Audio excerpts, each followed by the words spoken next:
ना इधर ना उधर, सीधे मुद्दे पर नजर। और क्या है आज की खबर, आप देखना शुरू कर चुके हैं न्यूज़ 18 पुनीत के साथ। अमेरिका और ईरान के बीच क्या युद्ध की शुरुआत हो चुकी है? क्योंकि पहले तो ये कहा जा रहा था कि हम बम बरसाएंगे, हमने तैयारी कर ली है, सारी बातें हो रही थी। लेकिन अब जो खबर निकलकर सामने आई है उससे ऐसा लगता है कि इस मामले में, युद्ध के मामले में पहल ईरान की तरफ से हो गई है। अमेरिका की तरफ से ये दावा किया जा रहा है, लेकिन ये किस प्रकार का युद्ध है? टेक्नो युद्ध कहा जा रहा है। ये टेक्नो युद्ध क्या है, इसको समझते हैं। मेरे वरिष्ठ सहयोगी अंकुर जी मौजूद हैं। अंकुर जी। Thank you Puneet. लेकिन आज आपको ये समझना होगा पुनीत कि जो पुरानी लड़ाइयाँ थी, जो जंगें वैसे लड़ी जाती थी कि घोड़े पे सवार होके लोग आते थे, अब पूरा सिस्टम बदल चुका है। पूरी दुनिया अब जो है नए तरीके से लड़ाई करती है और नए नए तरीके अपनाए जाते हैं।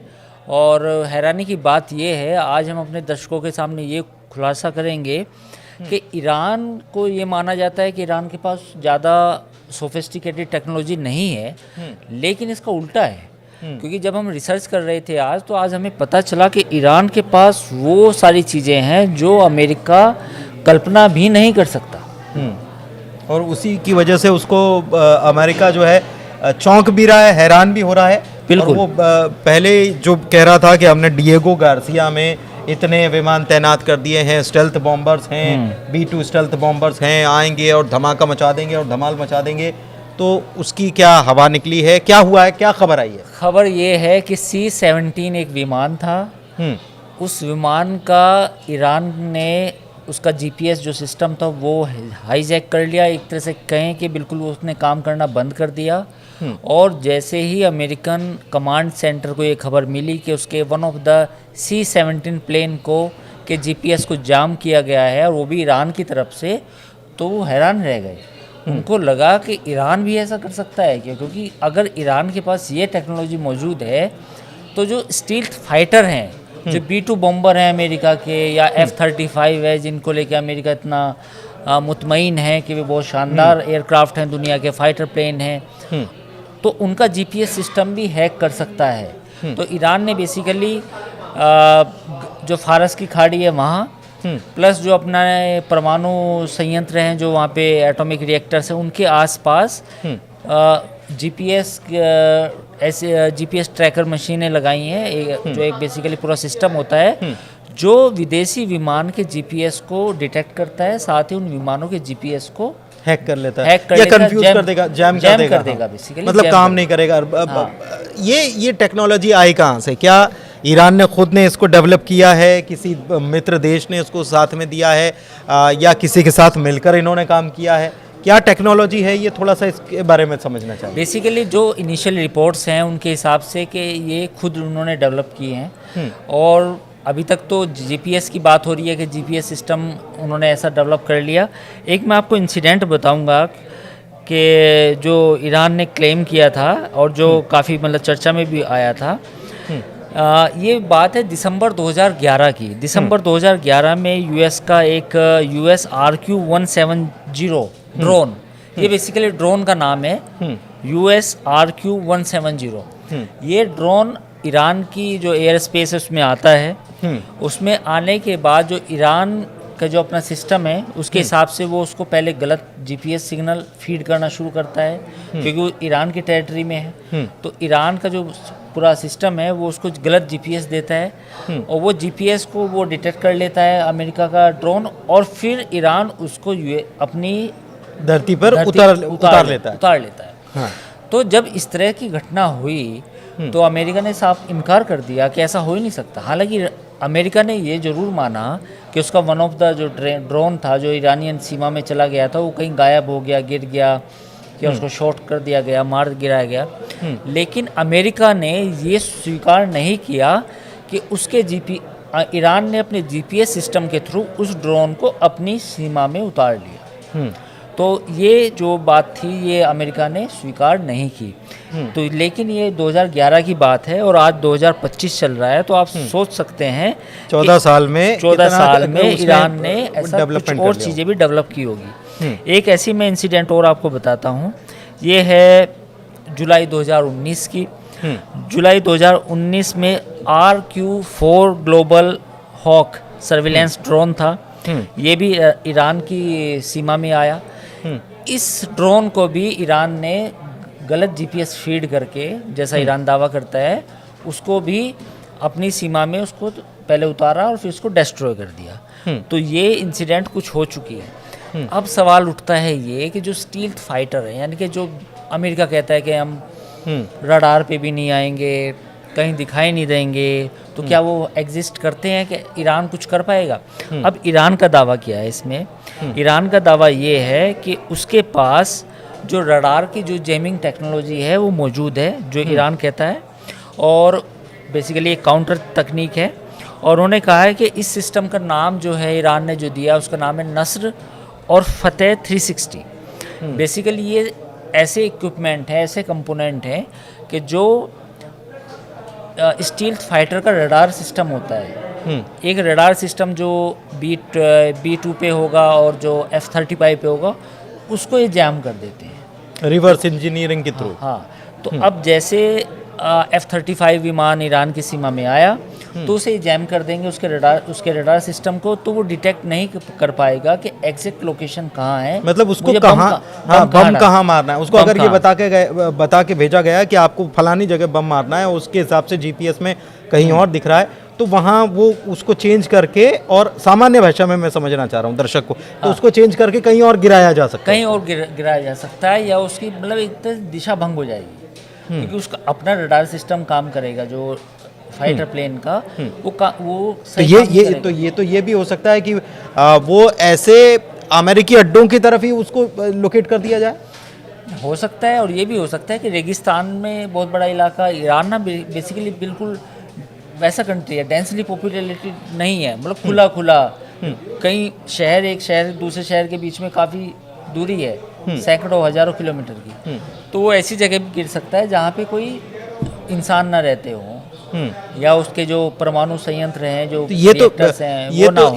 ये तो जो टारगेटेड मिसाइल्स होती हैं, ये तो उसके साथ भी किया जा सकता है। बिल्कुल किया जा सकता है, क्योंकि वो भी एक, उनके अंदर भी जीपीएस डेटा होता है। देखो, ये बात तो समझनी पड़ेगी कि हर चीज़ जीपीएस से ही गाइडेड होती है।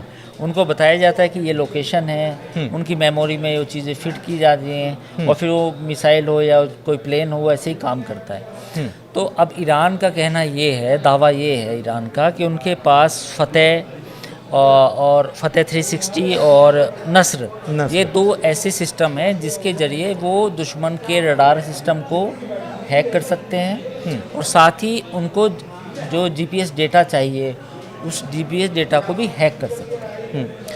तो जीपीएस डेटा को भी हैक किया जा सकता है, और ये IRGC ने और ईरानी इलेक्ट्रॉनिक इंस्टीट्यूशन ऐसा कुछ करके है, उसने भी, दोनों ने मिलकर डेवलप इसको किया है, ये दावा किया जाता है। मैं चीज़ इसको आपसे और समझना चाह रहा हूँ कि इसमें कि ये केवल जीपीएस सिस्टम वाली चीज़ें इसके पास, ईरान के पास ताकतवर है, या और कुछ भी है? देखिए, एक ईरान में एक साइबर आर्मी करके उन्होंने एक यूनिट है, बेकायदा ईरानियन आर्मी का पूरा यूनिट है जिसको साइबर आर्मी बोलते हैं। तो उन्होंने पिछले 10 सालों में इन चीज़ों पे काम किया है। एक ऐसे ही उनका सिस्टम है फतेह 110 और खैबर सेखान, ये दो उनके नए और सिस्टम है। ये सिस्टम जो यूएस का क्रूज मिसाइल का सिस्टम है, यानी कि यूएस की तरफ से कोई क्रूज की मिसाइल दागी गई तो वो अपनी डायरेक्शन भटक सकती है, क्योंकि ये जो सिस्टम है ये एज ए काउंटर जीपीएस काम करेगा। तो उस क्रूज मिसाइल के अंदर जो सिस्टम फीड करे, जो सिस्टम होगा, जो काम कर रहा होगा, उसका ध्यान भटका सकते हैं। तो ये इस सिस्टम का नाम है फतेह 110 और खैबर सेखॉन। तो ये दो इनके एक तरह से काउंटर क्रूज मिसाइल सिस्टम। तो ईरान ने पिछले 10 सालों में बहुत सारी चीज़ें की हैं, जैसे ऑब्वियसली वो परमाणु बम बनाना चाहता है। दूसरी जो इलेक्ट्रॉनिक वारफेयर सिस्टम है, एआई का भी वो यूज़ कर रहे हैं, जैसे कुछ इनिशियल रिपोर्ट्स बताती हैं कि ईरान एआई का यूज़ भी कर रहा है, ताकि आने वाले समय में जब कभी लड़ाई की स्थिति आए या जंग की हालत आए तो उसमें उस एआई का यूज़ करके भी अपने आप को बचाया जा सके। अब जैसे उनके कुछ डोमेस्टिक रडार सिस्टम है, उनमें उनका नाम बता सकता हूँ। एक है गादिर, एक है कास्ता, एक है कावोस। ये 3 रडार सिस्टम हैं ईरान के, जो बेसिकली स्टील्थ फाइटर होते हैं और जो ड्रोन्स होते हैं लंबी दूरी के, उनको डिटेक्ट करते हैं। तो आमतौर पे ये माना जाता है कि स्टील्थ फाइटर्स तो आएंगे नहीं वो हाँ, लेकिन ईरान दावा करता है कि उसके पास जो ये गादेर, कास्ता और कवोश जो 3 डिफेंस सिस्टम है, रडार सिस्टम है basically, they can detect stealth fighter also. ये it's as it is claim by the Iran. हाँ, तो आपने समझा कि ईरान ने बहुत कुछ कर लिया है, लेकिन शायद वो दुनिया के सामने हम ये कहें कि आ नहीं पाया या आने नहीं दिया गया, और अमेरिका इस भ्रम में खुद भी है और दुनिया को भी रखना चाहता है कि वो सुपर पावर है, और बाकी उससे टक्कर लेने वाले जो हैं वो मतलब पानी कम चाहें। नहीं है ये बात भी हो सकती है, लेकिन पिछले ये बात तो सच है कि पिछले 10-15 सालों में, या यूँ कहें कि पिछले 20-25 सालों में ईरान का पूरा फोकस अपनी मिलिट्री पे रहा है। ईरान ने अपना देखिए न्यूक्लियर पावर का जो प्लांट्स हैं 2-3 बनाए, 3 प्लांट्स हैं उनके पास, वो बनाए।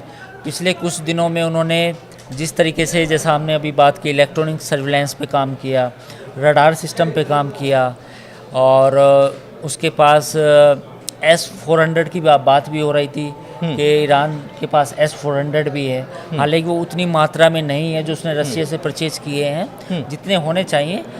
तो अमेरिका के पास थार्ड है या इजराइल के पास थार्ड है, तो इनके पास S-400 है, जो बेसिकली जो दुश्मन की जो मिसाइलों को बीच में ही नष्ट कर सकता है।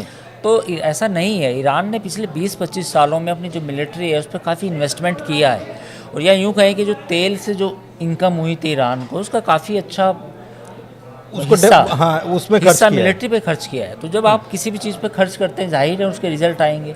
तो उसके रिजल्ट ये है कि ईरान की जो आर्मी है और जो रेवोल्यूशनरी गार्ड है, कुछ सेक्टर्स में उन्होंने काफ़ी अच्छा किया है, मतलब they are up to the international level. तो अगर कल जंग की हालत होती है या मतलब अमेरिका के साथ किस तरह की लड़ाई होती है, तो ईरान के पास अपने आप को डिफेंड करने के लिए चीज़ें मौजूद होंगी। एक चीज़ और बताएं कि फारस की खाड़ी जहां पर ये तैनाती की गई है और ये जीपीएस को ट्रैक करना या उसमें बदलाव करना जो है, वो होर्मुज़ आइलैंड की बात जहां तक बात होती है, तो वहां से 20% तेल सप्लाई होता है। तो इससे आप समझ सकते हैं कि कितना महत्वपूर्ण इलाका है। मैं एक चीज़ और आपसे समझना चाह रहा हूं कि यमन में लगातार हूतीज़ पर अटैक कर रहा है अमेरिका, हथियार भी उसके खाली हो रहे हैं, जाहिर तौर पर काफ़ी महंगा साबित हो रहा है। एक खबर ये भी आई कि ट्रंप इसको लेकर भी परेशान है कि बहुत महंगा पड़ रहा है ये। बिल्कुल। और ये अगर महंगा पड़ रहा है, और ईरान ने अभी खामोशी इस मामले में अख्तियार करके रखी है, और ये भी कहा है कि हमारे पास तो मिसाइलों का पूरा भंडार है, 1 लाख से ज़्यादा मिसाइलें हैं। सवाल ये भी है, आज मैं कहीं रिपोर्ट्स पढ़ रहा था पुनीत, कि अमेरिका तो ग्राउंड इन्वेजन की तरफ भी सोच रहा है कि हुतीज़ से अब एयर अटैक्स उतने प्रभावी नहीं रहे हैं। आप देखिए अमेरिका ने कितने बॉम्ब डाले हैं, कितनी बॉम्बिंग की, और उससे 4-6 महीने पहले तो इजराइल हुती पे बॉम्बिंग कर चुका है। लेकिन बावजूद इसके हुतीज़ का जो मतलब अटैक है वो कम होने के नाम नहीं ले रहे हैं। तो ऐसी हालत में अमेरिका इस चीज़ को भी सोच रहा है कि ग्राउंड इन्वेजन किया जाए। तो लेकिन अब देखना होगा कि क्या वो कर पाता, क्योंकि इतना आसान भी नहीं है। लेकिन महंगा तो पड़ रहा है, महंगा तो ऑब्वियसली पड़ रहा है। दूसरी बात, इतनी बड़ी टेरिटरी है, मतलब आसपास चारों तरफ जो कंट्रीज़ हैं उसमें 2-3 चीज़ें हैं। जैसे मैं सऊदी अरब की अगर बात करूं कि सऊदी अरब का तो सपोर्ट मिलेगा हुतीज़ को कंट्रोल करने के लिए, लेकिन पास में फिर ईरान भी है। हुतीज़ पे अगर आप ग्राउंड इन्वेजन करते हैं तो फिर ईरान भी रिएक्ट कर सकता है। दूसरा कतर, ओमान, ये कंट्रीज़ भी हैं, ये नहीं चाहेंगे कि एक मिस्र हुआ, गल्फ में एक नया कोई लड़ाई छिड़ जाए, जैसे इराक में ऑलरेडी हुई थी लड़ाई। तो ये सारी चीज़ें हैं, देखना होगा। लेकिन ये बात सही है आपकी पुनीत, कि इतने बॉम्बिंग के बाद भी हुतीज़ का जो मामला है वो सुलटा नहीं है। वो अभी भी मामला अमेरिका के लिए गले की फांस बनी हुई है। गले की फांस बनी हुई है। दूसरी तरफ गले की फांस बने होने के बावजूद भी ट्रंप जो हैं वो धमका रहे हैं ईरान को। लेकिन एक चीज़ मैं आपसे और समझना चाह रहा हूँ कि ये जो स्थितियाँ बन रही हैं, हर तरफ से ट्रंप घिरते चले जा रहे हैं, चाहे फिर वो वहाँ पर उनके टैरिफ वाला मामला हो। ये दूसरी खबर ये आती है कि एक ईरान ने काउंटर अटैक ही कह सकते हैं इसको कि वो गश्त करने गए थे या खुफिया जानकारी जुटाने गए थे तो उन्हीं को निपटा दिया। बिल्कुल ये बात भी है। एक्चुअली क्या है कि पूरा आप कियोस को अगर देखें मिडिल ईस्ट में, ये लंबा चलने वाला है। आप देखिए इजराइल पर आज हमास ने करीब 10 रॉकेट दागे जिसमें करीब 2-3 लोग घायल भी हुए। लेकिन उससे पहले 2 दिन पहले इजराइल ने जो बॉम्बिंग की उसमें 50 से ज़्यादा लोग मारे गए, जिसमें औरतें और बच्चे भी थे। तो ये जो इजराइल हमास से शुरू हुई लड़ाई, फिर हिजबुल्लाह इन्वॉल्व हुआ, फिर हिजबुल्लाह के खिलाफ लड़ाई हुई, अब ये हुतीज़ आए, हुतीज़ के बाद अब ईरान और अमेरिका बिल्कुल डायरेक्ट कन्फ्रंटेशन में है। तो हो सकता है, जैसा हमने पहले भी अपने पुराने वीडियो में कहा था, कि ट्रंप जो टैरिफ वॉर है उससे ध्यान भटकाने के लिए ईरान के साथ सीधी लड़ाई कर सकते हैं। तो ऐसी इस बात की आशंका पूरी है। इस बात की आशंका पूरी है। 2 महीने का वक्त दिया था, 1 मई को ख़त्म हो रहा है, लेकिन इसके बाद क्या होगा? क्योंकि ईरान ने अपनी ताकत दिखा दी है और अमेरिका को बता दिया है कि अभी ये तो केवल ट्रेलर है और बहुत सारी चीज़ें जो हैं सामने आनी बाकी हैं। और इसीलिए बार बार खामनेई जो हैं वो ये कह चुके हैं कि हम ऐसे लोगों की बातों में नहीं आने वाले जो बात से मुकर जाते हैं, या ऐसे लोगों से हम बातचीत करने के मूड में कतई नहीं हैं। फिलहाल इस वीडियो में इतना ही। चर्चा को यहीं करते हैं समाप्त। वीडियो कैसा लगा, जानकारी कैसी लगी, ज़रूर आप कमेंट के ज़रिए हमें बताएं और इस चैनल को लाइक कीजिए, हमारे वीडियो को भी शेयर कीजिए। धन्यवाद।